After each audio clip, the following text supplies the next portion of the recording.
नमस्कार। कहते हैं कि आदमी को यदि घर में सुख मिले तो वो सारे संसार के संघर्षों में सफल हो सकता है, लेकिन यदि घर में कलह है, घर में नकारात्मकता है, तो आदमी जीवन में बहुत संघर्ष करता है, अयाचित संघर्ष करता है। राजा राम की कहानी पता है ना आपको। जब राजा दशरथ ने अपने युवराज रामचंद्र के राजतिलक की घोषणा की तो राजा दशरथ की रानी कैकेयी ने राजा दशरथ से दो वरदान मांगे। एक, राम को वनवास, दूसरा कैकेयी के अपने पुत्र भरत का राजतिलक। राजा दशरथ ने बहुत कोशिश की कि वो कैकेयी को मनाए, कैकेयी को समझाए कि वो क्या अनर्थ कर रही है, लेकिन कैकेयी नहीं मानी और इससे गम में रोते रोते राजा दशरथ ने प्राण त्याग दिए। जहां हंसी खुशी का माहौल था वहां शोक व्याप्त हो गया। घर की कलह व्यक्ति के मनोबल को तोड़ती है, व्यक्ति को अवसाद में ढकेलती है। इसीलिए कहते हैं कि घर की रार से बचना चाहिए। लेकिन ग्रहों के खेल भी ऐसे हैं कि आदमी आसानी से ग्रह बच नहीं सकता। यदि किसी दंपत्ति की, पति या पत्नी किसी की भी जन्म कुंडली में गुरु में शुक्र की दशा चल रही है या शुक्र में गुरु की दशा चल रही है, तो घर में अनायास कलह का माहौल बन जाता है। आप जानते हैं कि गुरु देवताओं का गुरु है, शुक्र राक्षसों का गुरु है। आसुरी प्रवृत्तियां और देवी प्रवृत्तियां परस्पर जब टकराती हैं तो अप्रिय परिस्थितियां पैदा करती हैं। यदि किसी व्यक्ति के 5वें घर में चंद्रमा है तो उसका मन अनेक किस्म के विचारों से उलझता रहता है। चंद्रमा की तरह, चंद्रमा की कलाएं, आप 16 कलाएं घटती बढ़ती रहती हैं, आप जानते हैं।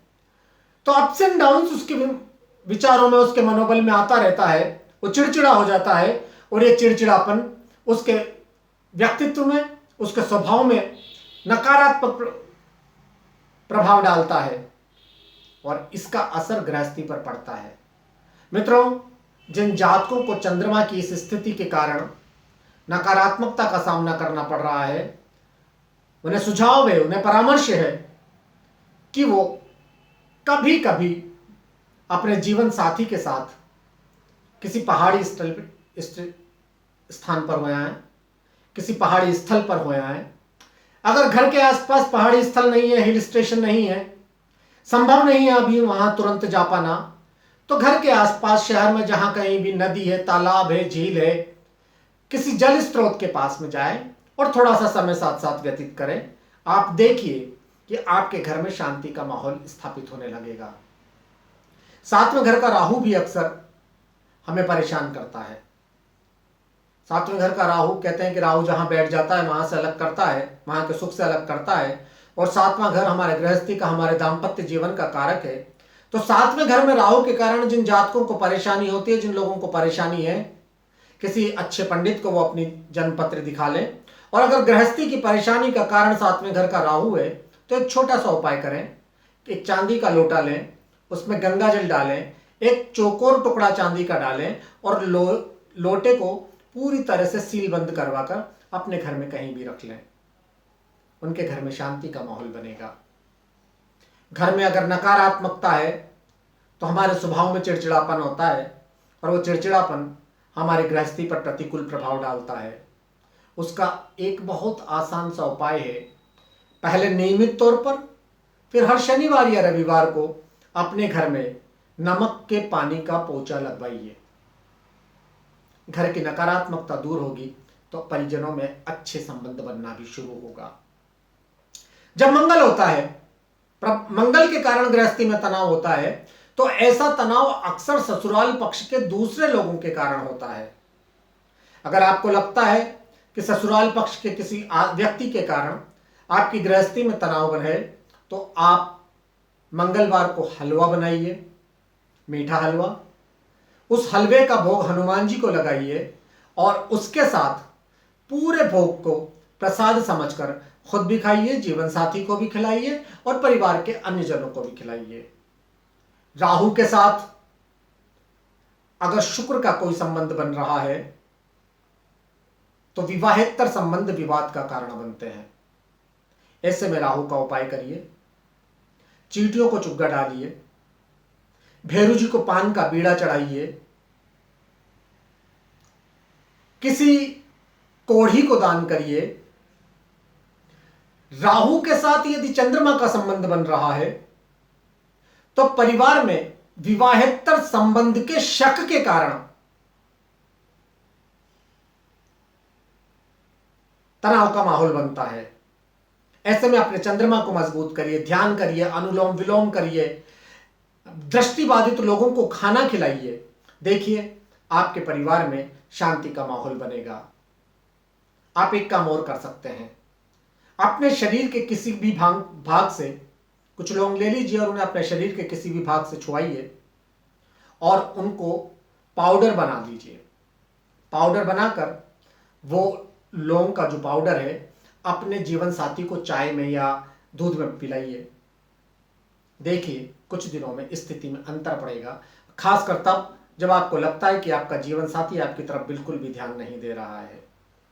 या आप एक काम और कर सकते हैं, आपके शरीर में जहां कहीं पसीना आ रहा हो, वहां पसीना आता हो, उस जगह से छुआ कर कुछ इलायचियां अपने पास रख लीजिए और उन इलायचियों का जो पाउडर है या उन इलायचियों के बीज निकालकर वो भी आप चाय में पिला सकते हैं अपने जीवन साथी को। निश्चित रूप से आपके परिवार में शांति का माहौल बनेगा। चींटी चुग्गा डालिए। कभी कभी शंकर और पार्वती की उपासना करिए। अगर कलह का वातावरण लगातार है तो लगातार पूजा करिए। शंकर और पार्वती, घर में आप चाहें तो स्फटिक का शिवलिंग भी स्थापित कर सकते हैं। शंकर और पार्वती की उपासना करिए, उन्हें सफेद फूल चढ़ाइए, सफेद मिठाई या रस वाली मिठाई चढ़ाइए।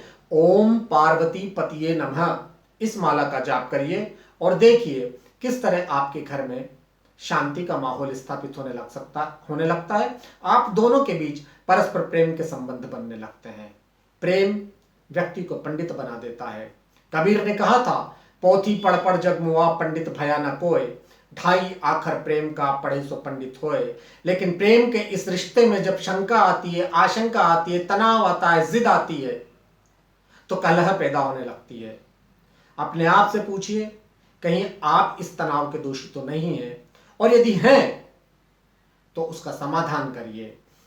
गृहस्थी का एक साधारण सा सूत्र है, यदि आपका जीवन साथी कुछ गुस्से में है, कुछ आक्रोश में कह रहा है, तो उस समय थोड़ा सा मौन धारण करिए। बाद में भले ही आप अपनी बात समझा दीजिए, लेकिन यह तब होगा जब आपका चंद्रमा मजबूत होगा। अपने चंद्रमा को मजबूत करने का उपाय करिए। शुक्रवार को कभी कभी खीर बनाइए, अपने जीवन साथी को खिलाइए। आप एक काम और कर सकते हैं, थोड़ा सा सिंदूर लीजिए, अपने पति के तकिए के नीचे या अपने गद्दे के नीचे रखिए जिस पर आप दोनों सोते हैं, और उस सिंदूर का कुछ हिस्सा घर में बिखेर दीजिए और बाकी हिस्सा अपने काम में महिलाएं लें, तो निश्चित रूप से पति और पत्नी के बीच परस्पर सौहार्द का, परस्पर प्रेम का माहौल बनेगा। महिलाएं अपने सिंदूर की डिब्बी में 3 या 5 गोमती चक्र रखें तो भी उनके दाम्पत्य जीवन में आने वाली परेशानियों का हल निकलेगा, समाधान निकलेगा। मित्रों, दाम्पत्य जीवन हमारे सांसारिक सुखों का कारक है, हमारे सांसारिक सुखों का आधार है। इसे बचाना किसी एक का दायित्व नहीं, दोनों समझें। लेकिन अगर कोई अपनी जिद के कारण, अपनी लापरवाही के कारण उस जिम्मेदारी को नहीं समझ रहा है, तो धैर्य से काम लें और उपाय करिए। देखिए परमात्मा आपको प्रेम के प्रसाद से नवाजेगा। नमस्कार।